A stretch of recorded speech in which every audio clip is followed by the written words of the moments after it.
ವೀಕ್ಷಕರೇ, RSS ರಾಷ್ಟ್ರೀಯ ಸ್ವಯಂ ಸೇವಕ ಸಂಘ ಮೂರೇ ಅಕ್ಷರದ ಈ ಪದ ಕೇಳಿದರೆ ಸಾಕು, ಹಲವರ ಮೈಯಲ್ಲಿ ರಕ್ತ ಸಂಚಲನವಾದ ಅನುಭವ ಆಗುತ್ತೆ. ಇನ್ನೂ ಕೆಲವರ ಮನಸ್ಸಲ್ಲಿ ಕರೆಂಟ್ ಪಾಸ್ ಆದಂಥ ಅನುಭವ ಆಗುತ್ತೆ. RSS ಅಂದರೆ ಏನು, RSS ಯಾಕಾಗಿ ಹುಟ್ಕೊಳ್ತು, RSSನ ಉದ್ದೇಶ ಏನು, RSS ಏನೇನು ಮಾಡುತ್ತೆ, ಇದೆಲ್ಲದೂ ಕೂಡ ನಿಮಗೆ ಗೊತ್ತಿದೆ. ಇದರ ಬಗ್ಗೆ ನಾನು ಸ್ಪೆಷಲ್ ಆಗಿ ಏನೂ ಹೇಳಬೇಕಾಗಿಲ್ಲ. RSS ಮತ್ತು ಪ್ರಿಯಾಂಕ್ ಖರ್ಗೆ ಇವ್ರ ಬಗ್ಗೆ ಈಗ ಚರ್ಚೆಗೆ ಬರ್ತೀನಿ. RSS ಮತ್ತು ಪ್ರಿಯಾಂಕ್ ಖರ್ಗೆಗೆ ಸೈದ್ಧಾಂತಿಕ ಯುದ್ಧ ನಡೀತಾ ಇರೋದಕ್ಕೆ ಕಾರಣ ಏನು, ಯಾಕಾಗಿ RSSನವರು ಪ್ರಿಯಾಂಕ್ ಖರ್ಗೆ ಅಂತಂದ್ರೆ ಉರಿದು ಬೀಳುತ್ತಾರೆ, ಅಥವಾ ಪ್ರಿಯಾಂಕ್ ಖರ್ಗೆನೂ ಅಷ್ಟೇ RSS ಹೆಸರು ಕೇಳಿದ ತಕ್ಷಣ ಯಾಕೆ ಉರಿದು ಬೀಳ್ತಾರೆ ಅನ್ನುವ ಪ್ರಶ್ನೆ ಈಗ ಹೇಳಂಗೆ ಮಾಡಿದೆ. ಯಾಕೆಂದರೆ ನೀವು ಪ್ರಸ್ತುತ ಸನ್ನಿವೇಶದಲ್ಲಿ ನೋಡ್ತಾ ಇರುವಂಥ ವಿಚಾರಗಳು ಈ ಪ್ರಶ್ನೆಯನ್ನು ನಿಮ್ಮ ತಲೆಯಲ್ಲಿ ಹುಟ್ಟುಹಾಕತ್ತೆ. ಯಾಕಾಗಿ ಇವರಿಬ್ಬರ ನಡುವೆ ಸೈದ್ಧಾಂತಿಕ ಯುದ್ಧ ಆರಂಭ ಆಗಿದೆ. ಹೇಳಿ ಕೇಳಿ, ಹೊಸ ಮಿನಿಸ್ಟ್ರು, ರಾಜ್ಯದ ಗೃಹ ಸಚಿವರು, ACC ಅಧ್ಯಕ್ಷರ ಪುತ್ರ ಬೇರೆ ಪ್ರಿಯಾಂಕ್ ಖರ್ಗೆ ತಾವು ಕೇಳಿನೇ ಗೃಹ ಖಾತೆಯನ್ನು ಬಯಸಿನೇ ತೆಗೆದುಕೊಂಡಿದ್ದಾರೆ ಅನ್ನುವ ವಿಚಾರ ನಿಮಗೆಲ್ಲ ಈಗ ಗೊತ್ತಾಗಿದೆ.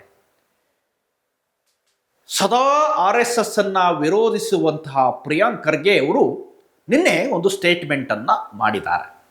ರಾಜ್ಯದಲ್ಲಿ ನಾನು ಗೃಹ ಸಚಿವನಾಗಿರುವವರೆಗೂ ಯಾವ ಕಾರಣಕ್ಕೂ ಕೂಡ ಹಾಗೇನೆ ಪಥಸಂಚಲನ ಮಾಡುವುದಕ್ಕೆ ಬಿಡೋದಿಲ್ಲ, ಅಥವಾ ಮಾರ್ಚ್ ಫಾಸ್ಟನ್ನು ಮಾಡುವುದಕ್ಕೆ ಬಿಡೋದಿಲ್ಲ.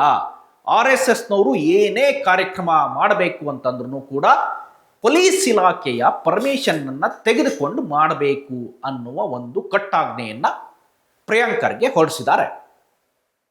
ಸ್ವಲ್ಪ ಹಿಂದೆ ಹೋಗೋದಾದರೆ ಪ್ರಿಯಾಂಕ್ ಖರ್ಗೆಗೂ RSSಗೂ ಇತ್ತೀಚೆಗೆ ಒಂದಿಷ್ಟು ಮೀಡಿಯಾ ವಲಯದಲ್ಲಿ, ಸಾರ್ವಜನಿಕ ವಲಯದಲ್ಲಿ ಒಂದಿಷ್ಟು ಮಾತುಗಳು ಕೇಳಿ ಬರ್ತಾ ಇದ್ದಾವೆ. ಪ್ರಿಯಾಂಕ್ ಖರ್ಗೆ ಅವರು ಗೃಹ ಸಚಿವ ಆದ ನಂತರ RSSನವರು ಅಥವಾ ಹಿಂದುತ್ವವಾದಿಗಳು ಸ್ವಲ್ಪ ಬಾಯಿ ಮುಚ್ಕೊಂಡಿದ್ದಾರೆ ಅನ್ನುವ ಮಾತು ಕೇಳಿ ಬರ್ತಾ ಇದೆ. ಅದರ CT ರವಿ ಅಂತವರು ಅಥವಾ ಕೆಲವು ಪ್ರಮುಖ ನಾಯಕರು ಅಲ್ಲಿ ಇಲ್ಲಿ ಮಾತಾಡ್ತಾನೆ ಇದ್ದಾರೆ. ಪ್ರಿಯಾಂಕ್ ಖರ್ಗೆ ಅದಕ್ಕೆ ಹೇಳ್ತಾರೆ, ಕಾನೂನು ವಿರುದ್ಧ ಯಾರಾದರೂ ಕೆಲಸ ಮಾಡಿದರೆ ಖಂಡಿತ ಅದಕ್ಕೆ ಕ್ರಮವನ್ನು ತೆಗೆದುಕೊಳ್ತೀವಿ, ಯಾವ ಮುಲಾಜಿಗೂ ಒಳಗಾಗಲ್ಲ. ಅದು RSS ಇರಲಿ, ಹಿಂದೂ ಜಾಗರಣ ವೇದಿಕೆನೇ ಇರಲಿ, ಬಜರಂಗ ದಳವೇ ಇರಲಿ, ಶಾಂತಿಯನ್ನು ಕದಡುವಂಥ ವಿಚಾರ ಎಲ್ಲಾದರೂ ಬಂತು ಅಂತಂದರೆ ಅವ್ರ ಮೇಲೆ ಕಠಿಣ ಕ್ರಮ ಆಗುತ್ತೆ ಅಂತ ಪ್ರಿಯಾಂಕ್ ಖರ್ಗೆ ಹೇಳ್ತಾರೆ. ಇನ್ನು ವಿವಾದ ಹುಟ್ಕೊಂಡಿದ್ದು ಎಲ್ಲಪ್ಪ ಅಂತ ನೋಡಿದರೆ, ಇತ್ತೀಚಿಂದು ಹಿಂದಿನ ಒಂದಿಷ್ಟು ಮಾತು ಅದಕ್ಕೆಲ್ಲ ನಾನು ಹೋಗಲ್ಲ, ಆ ಗೊಜಲಿಗೆ ಈಗ ಕೈ ಹಾಕುವಂಥ ಕೆಲಸ ಮಾಡಲ್ಲ. ಇತ್ತೀಚೆಗೆ ಏನಾಯಿತು ಅಂತ ನೋಡಿದರೆ, ಪ್ರಿಯಾಂಕ್ ಖರ್ಗೆ ಅವರು ಮೋಹನ್ ಭಾಗವತ್ ಅವರಿಗೆ ಒಂದು ಲೆಟರ್ ಬರೆದರು. RSSನ ದಾಖಲೆಗಳೇನು, RSS ಯಾಕೆ ಇದುವರೆಗೂ ರಿಜಿಸ್ಟರ್ ಮಾಡ್ಕೊಂಡಿಲ್ಲ, RSSಗೆ ಬರುವಂಥ ದೇಣಿಗೆಗಳು ಎಲ್ಲಿಂದ ಬರುತ್ತೆ, RSS ಅಥವಾ BJP ಬಂದಿರುವಂಥ ದೇಣಿಗೆಯನ್ನು ಯಾಕೆ ಲೆಕ್ಕದ ಮೂಲಕವಾಗಿ ನೀವು ತೋರಿಸಲ್ಲ. ಒಂದು ಸಣ್ಣ ಪುಟ್ಟ ಕಿರಾಣಿ ಅಂಗಡಿಯಲ್ಲೂ ಕೂಡ ಇವತ್ತು ಲೆಕ್ಕ ಇರುತ್ತೆ, GST ಇರುತ್ತೆ, ಅದೊಂದು ರಿಜಿಸ್ಟರ್ಡ್ ಫರ್ಮ್ ಆಗಿರುತ್ತೆ. RSS ಯಾಕೆ ತಮಗೆ ಬಂದಿರುವ ಹಣವನ್ನು, ದೇಣಿಗೆಯನ್ನು ತೋರಿಸಲ್ಲ? RSS ಭವನವನ್ನು, ನಾಗ್ಪುರದಲ್ಲಿ ಕಟ್ಟಿರುವಂಥ RSS ಭವನಕ್ಕೆ ಸುಮಾರು 300 ಕೋಟಿ ವೆಚ್ಚ ಆಗಿದೆ ಅನ್ನುವ ಮಾತನ್ನು ಕೂಡ ಉಲ್ಲೇಖ ಮಾಡ್ತಾರೆ. RSS ಕೂಡ ರಿಜಿಸ್ಟರ್ ಆಗಬೇಕು, ಇದೊಂದು ರಿಜಿಸ್ಟರ್ಡ್ ಫರ್ಮ್ ಆಗಬೇಕು ಅಂತ ಪ್ರಿಯಾಂಕ್ ಖರ್ಗೆ ಒತ್ತಾಯ ಮಾಡಿದರು.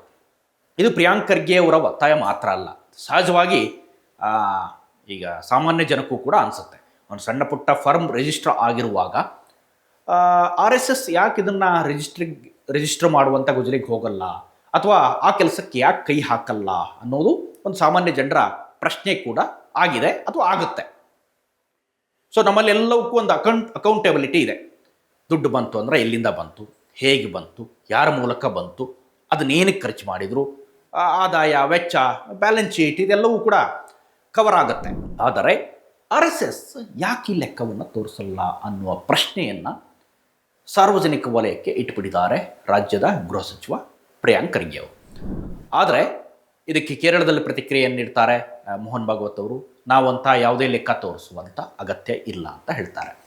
ಈಗ ಇದಾದ ನಂತರದ ಬೆಳವಣಿಗೆಯಲ್ಲಿ ಎಲ್ಲೇ ಬೈಠಕ್ ಮಾಡಬೇಕು ಅಂತಂದ್ರೂ ಅಥವಾ ಎಲ್ಲೇ ಪಥಸಂಚಲನ ಮಾಡಬೇಕು, ಬೈಠಕ್ಕಿನ ಮುಖ್ಯ ಪಥಸಂಚಲನ ಮಾಡಬೇಕು ಅಂತಂದ್ರೂ RSS ಪರ್ಮಿಷನನ್ನು ತೆಗೆದುಕೊಳ್ಳೋದು ಕಠಿಣ. ಅಂದರೆ ಅದನ್ನು ತೆಗೆದುಕೊಳ್ಳೇಬೇಕು ನೀವು ಆ ಪರ್ಮಿಷನನ್ನು. ಇಲ್ಲ ಅಂತಂದರೆ ನಾವು ನಿಮಗೆ ಪಥಸಂಚಲನಕ್ಕೆ ಅನುವು ಮಾಡಿಕೊಡಲ್ಲ. ನಾನು ರಾಜ್ಯದಲ್ಲಿ ಗೃಹ ಸಚಿವ ಆಗಿರುವವರೆಗೂ ಇದನ್ನು ಪಾಲಿಸ್ತೀನಿ ಅನ್ನುವ ಒಂದು ನಿರ್ಧಾರಕ್ಕೆ ಗೃಹ ಸಚಿವರು ಬಂದಿದ್ದಾರೆ. ಈಗ ಎರಡು ವಿಧದಲ್ಲಿ ನಮ್ಮಲ್ಲಿ ರಾಜಕೀಯದಲ್ಲಿ ಜನ ಇದ್ದಾರೆ. ಒಂದು ಕಟ್ಟಾ ಹಿಂದುತ್ವವಾದಿಗಳು ಅಥವಾ ಕಟ್ಟಾ ಎಡಪಂಥೀಯರು ಅಥವಾ ಕಟ್ಟಾ ಬಲಪಂಥೀಯರು, ಈ ಥರ. ಆ ರೀತಿ ನೋಡೋದಾದರೆ BJPಯಲ್ಲಿ CT ರವಿ, ಪ್ರತಾಪ್ ಸಿಂಹ, ಮತ್ತು ಈ ಹಿಂದೆ ಇದ್ದಂಥ ಉಚ್ಚಾಟನೆಗೊಂಡಂಥ ಈಶ್ವರಪ್ಪ ಮತ್ತು ಯತ್ನಾಳ್ ಅವರು ಕೂಡ ಪಕ್ಷದಿಂದ ಉಚ್ಚಾಟನೆಗೊಂಡಿದ್ದಾರೆ. ಇವರೆಲ್ಲರೂ ಕೂಡ ಕಟ್ಟಾ ಹಿಂದುತ್ವವಾದಿಗಳು ಅಥವಾ ಕಟ್ಟಾ RSS ವಾದಿಗಳು ಸುಮಾರು ಜನ ಇದ್ದಾರೆ. ಇನ್ನು ಕೆಲವರ ಹೆಸರು ಮಾತ್ರ ಹೇಳಿದೆ. ಅದೇ ರೀತಿ ನೀವು ಕಾಂಗ್ರೆಸ್ ವಲಯದಲ್ಲಿ ನೋಡೋದಾದರೆ ಇನ್ನು ಪ್ರಿಯಾಂಕ್ ಖರ್ಗೆ ಅವರು, ಮಲ್ಲಿಕಾರ್ಜುನ್ ಖರ್ಗೆ ಅವರು, ಇನ್ನು ಸಿದ್ದರಾಮಯ್ಯ ಅವ್ರನ್ನೆಲ್ಲ ನೋಡಿದ್ರೆ ಇವರು ಸೈದ್ಧಾಂತಿಕವಾದಿಗಳು, ಜಾಸ್ತಿ ಸ್ವಲ್ಪ ಸಿದ್ಧಾಂತಕ್ಕೆ ಬೆಲೆ ಕೊಡ್ತಾರೆ. ಸೊ DK ಶಿವಕುಮಾರ್ ಸ್ವಲ್ಪ ಹೊಂದಾಣಿಕೆ ರಾಜಕಾರಣ, ಆಚೆ ಈಚೆ ಎಲ್ಲ ಕಡೆ ಇರ್ತಾರೆ ಅನ್ನೋ ಮಾತು ಹಿಂದೆ ಕೇಳಿ ಬಂದಿದ್ವು. ಈಗ ಅವರು ಯಾವ ರೀತಿಯ ಮನಸ್ಥಿತಿಯಲ್ಲಿದ್ದಾರೆ ಗೊತ್ತಿಲ್ಲ. ಸದ್ಯ ರಾಜ್ಯದ ಗೃಹ ಸಚಿವರಂತೂ ಒಂದು ಕಟ್ಟಾಜ್ಞೆಯನ್ನು ಹೊರಡಿಸ್ಬಿಟ್ಟಿದ್ದಾರೆ. ಇದೇ ಮುಂದಿನ ಸೋಮವಾರ ಮೋಹನ್ ಭಾಗವತ್ ಅವರು ಬೆಳಗಾವಿಗೆ ಬರ್ತಾರೆ. ಬೆಳಗಾವಿಯಲ್ಲಿ ಅವರ ಬೈಠಕ್ಕಿದೆ. ಪ್ರಾಂತೀಯ ವಿಭಾಗೀಯ ಸಭೆ, ಪ್ರಾಂತೀಯ ಸಭೆ, ಬೈಠಕ್ ಸುಮಾರು 11 ದಿನಗಳ ಕಾಲ ಅಥವಾ 9ರಿಂದ 11 ದಿನಗಳ ಕಾಲ ಬೆಳಗಾವಿಯಲ್ಲಿ ಮೋಹನ್ ಭಾಗವತ್ ಅವರು ಇರ್ತಾರೆ ಅನ್ನೋ ಮಾಹಿತಿ ಇದೆ. ಸೊ ಈಗ ಈ ಕಟ್ಟಾ ಹಿಂದುತ್ವವಾದಿಗಳು ಯಾರು ಇದಾರಲ್ಲ, ಅವ್ರು ಯಾರೂ ಕೂಡ ಜಾಸ್ತಿ ಮಾತಾಡ್ತಾ ಇಲ್ಲ. ಕಾರಣ ಏನು ಅಂತಂದರೆ, ಮೊದಲೇ ಬಂದ ಗೃಹ ಸಚಿವರು ಒಂದು ಸೂಚನೆಯನ್ನು ಕೊಟ್ಬಿಟ್ಟಿದ್ದಾರೆ. ಸುಮ್ಮನೆ ಮಾತಾಡಿದರೆ ಸುಮ್ಮನೆ ಬಿಡಲ್ಲ ನಾನು ಅಂತ. ಸೊ ಇದು ಗೃಹ ಸಚಿವರು ಮತ್ತು RSS ನಡುವಿನ ಒಂದು ರೀತಿ ಕದನವಾಗಿಯೇ ಏರ್ಪಟ್ಟಿದೆ. ನೀವು ಜಾಸ್ತಿ ಚರ್ಚೆಯಲ್ಲಿರೋ ವಿಚಾರ ಯಾವುದು ಅಂತಂದರೆ, ಒಂದು ಕೃಷ್ಣ ಬೈರೇಗೌಡರು ಬೆಂಗಳೂರು ಒತ್ತುವರಿ ಇದೆಲ್ಲ ತೆರವು ಮಾಡಿ ಸುದ್ದಿಯಲ್ಲಿದ್ದರೆ, ಪ್ರಿಯಾಂಕ್ ಖರ್ಗೆ ಅವರು RSS ಮತ್ತು ಇಲಾಖೆಯ ನಡುವಿನ, ಅಂದರೆ ಗೃಹ ಸಚಿವರು ಮತ್ತು RSS ಅನ್ನೋ ರೀತಿ ಆಗಿದೆ.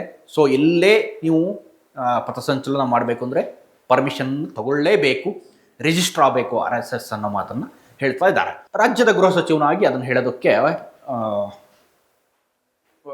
ಹೇಳೋದಕ್ಕೆ ಅವರು ಹಿಂಜರಿದಿಲ್ಲ. ಇನ್ನೊಂದು ಅಂತಂದರೆ, ಅದು ಒಂಥರದಲ್ಲಿ ನಿಯಮ ಕೂಡ ಹೌದು ಅನಿಸುತ್ತೆ.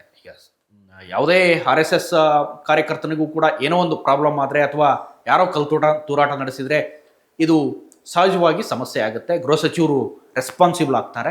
ಆ ಕಾರಣಕ್ಕೆ ನಾನು ಅವರಿಗೆ ಪರ್ಮಿಷನ್ ತಗೊಳ್ಳಿ ಅಂತ ಹೇಳ್ತೀನಿ. ಮತ್ತು ಪರ್ಮಿಷನ್ ಇಲ್ಲ ಅಂತಂದರೆ ಅಥವಾ ಕಾನೂನು ಸುವ್ಯವಸ್ಥೆಗೆ ಧಕ್ಕೆ ಆಗೋಂಥ ವಿಚಾರ ಇದ್ದರೆ ನಾನು ಪರ್ಮಿಷನ್ ಕೊಡಲ್ಲ ಅನ್ನೋ ಮಾತನ್ನು ಕೂಡ ಹೇಳ್ತಾ ಇದ್ದಾರೆ.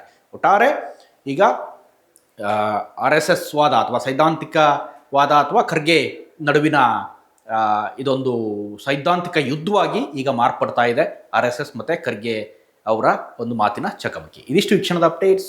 ಇಂಥದ್ದೇ ಮತ್ತಷ್ಟು ಕಂಟೆಂಟ್ಗಾಗಿ ನೋಡ್ತಾ ಇರಿ ಸುಮನ್ TV ಕನ್ನಡ. ಹಾಗೆಯೇ ನೀವೇನಾದರೂ ನಮ್ಮ ಚಾನಲ್ನ ಸಬ್ಸ್ಕ್ರೈಬ್ ಮಾಡಿಲ್ಲ ಅಂತಂದರೆ ದಯವಿಟ್ಟು ಈ ಕೂಡಲೇ ಸಬ್ಸ್ಕ್ರೈಬ್ ಮಾಡಿ, ಶೇರ್ ಮಾಡಿ, ಹಾಗೆ ಲೈಕ್ ಮಾಡೋದನ್ನು ಮರಿಬೇಡಿ.